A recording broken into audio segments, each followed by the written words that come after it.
Bonjour à tous, nous vous remercions de vous joindre à nous pour une présentation qui s'articule entre une comparaison de deux modèles bancaires, euh, participatifs et financiers. Donc l'objectif est d'analyser ces deux modèles bancaires sous plusieurs perspectives. Donc cette section initie la présentation en exposant ces deux principes modèles bancaires, participatifs et conventionnels. Il met en évidence leurs distinctions fondamentales en se penchant sur leurs mécanismes, leurs buts et leurs principes. Comme vous savez, les banques participatives, également connues sous le nom des banques islamiques, sont guidées par les principes de la charia qui correspondent à la loi islamique dans leurs opérations financières. Donc, ces deux modèles bancaires opèrent avec des philosophies, des principes fondamentaux différents. Donc, les caractéristiques de ces banques participatives, premièrement, il interdit strictement l'intérêt et privilégie les investissements productifs. Il partage les risques et les profits avec leurs clients contrairement aux banques conventionnelles. Troisièmement, elles investissent exclusivement dans des actifs conformes à la charia en évitant les secteurs non éthiques. Et quatrièmement, elle accorde une grande importance à la transparence et à l'éthique, respectant les principes de justice et d'équité dans leurs transactions. Passons maintenant aux caractéristiques des banques conventionnelles. Tout d'abord, ils reposent sur le système d'intérêt, prêtant de l'argent à des taux d'intérêt prédéterminés et payant des intérêts sur les dépôts. Ensuite, ils se concentrent sur les prêts et emprunts, gagnant de l'argent en prêtant des taux d'intérêt plus élevés que ceux payés aux déposants. Puis, la gestion des risques se fait de manière autonome sans impliquer les clients dans le partage des profits ou des pertes liées aux investissements. Et finalement, ils peuvent investir dans divers actifs, y compris ceux qui pourraient ne pas respecter certaines normes éthiques. Donc, maintenant que nous avons une compréhension plus claire des modèles bancaires, nous allons examiner une comparaison de leur rendement. Voici une analyse détaillée des rendements des banques participatives.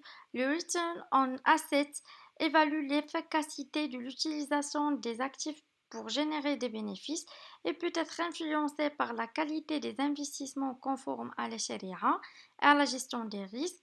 Le Return on Equity, il mesure la rentabilité des capitaux investis par les actionnaires avec des implications sur les banques participatives en raison du partage des profits avec les clients, ainsi que la qualité des actifs est cruciale pour les banques participatives, mettant l'accent sur les investissements conformes à la charia et la gestion des créances douteuses.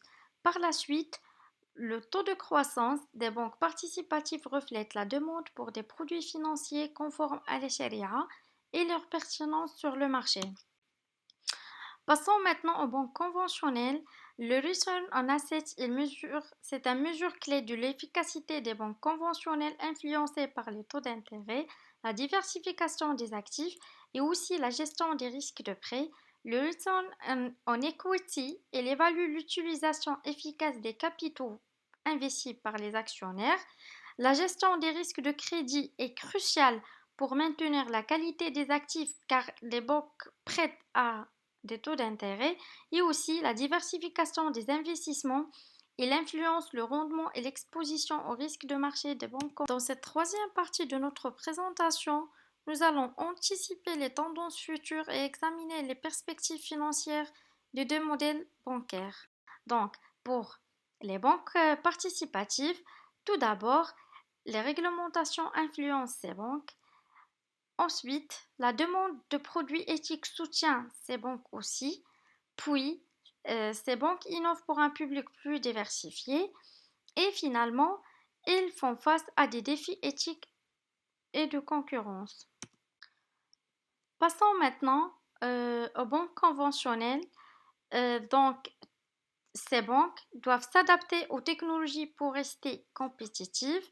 Ils cherchent aussi à élargir leurs revenus avec de nouveaux produits et services, ainsi que ils font face à des risques liés au taux d'intérêt et à l'éthique, et par la suite, les réglementations évoluent impactant leur opération. Donc ces deux modèles bancaires coexistent et peuvent même se combiner car certaines institutions financières optent pour des approches hybrides pour répondre aux besoins diversifiés de leur clientèle. Donc cette adaptation découle de la prise de conscience croissante de la diversité des clients et de leurs besoins financiers variés. De plus, des opportunités de collaboration entre les deux modèles permettent d'exploiter leurs forces respectives pour offrir des services financiers plus complets et efficaces. Passons maintenant à un cas pratique qui s'articule entre une comparaison entre deux pays. La Malaisie est connue pour son système bancaire islamique. En revanche, la France dispose d'un système bancaire conventionnel. Donc, pour mener cette comparaison de manière approfondie, nous avons suivi les étapes suivantes. Tout d'abord, nous avons collecté les données financières des banques des deux pays. Ensuite, notre analyse se concentre sur les rendements financiers, y compris le rendement des actifs moyens et le rendement des capitaux moyens. Puis, nous avons évalué la qualité des actifs en examinant les taux de créances douteuses dans les deux pays, car un taux élevé de créances douteuses peut signaler un risque plus élevé de non-remboursement des emprunteurs, ce qui affecte la qualité des actifs. Et finalement, pour comprendre l'expansion relative des systèmes bancaires des deux pays, nous avons comparé la croissance des actifs totaux des banques ainsi que la croissance de prêts accordés des dépôts collectés. Donc cette analyse nous permet de déterminer quel pays a connu une expansion plus active et plus rapide de ses activités bancaires.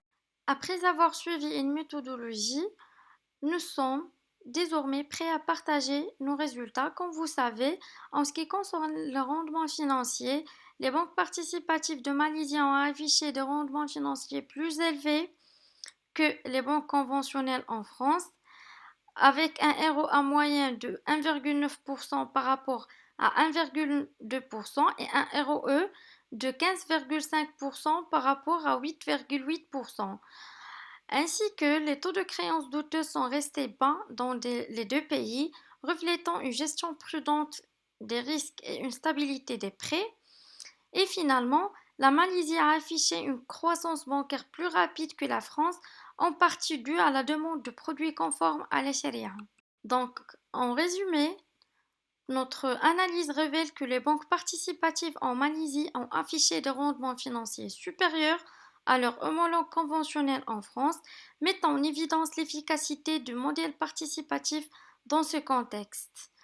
Cependant, d'autres facteurs tels que la taille du marché peuvent également influencer ces résultats, soulignant l'importance de la diversité des systèmes bancaires à l'échelle internationale.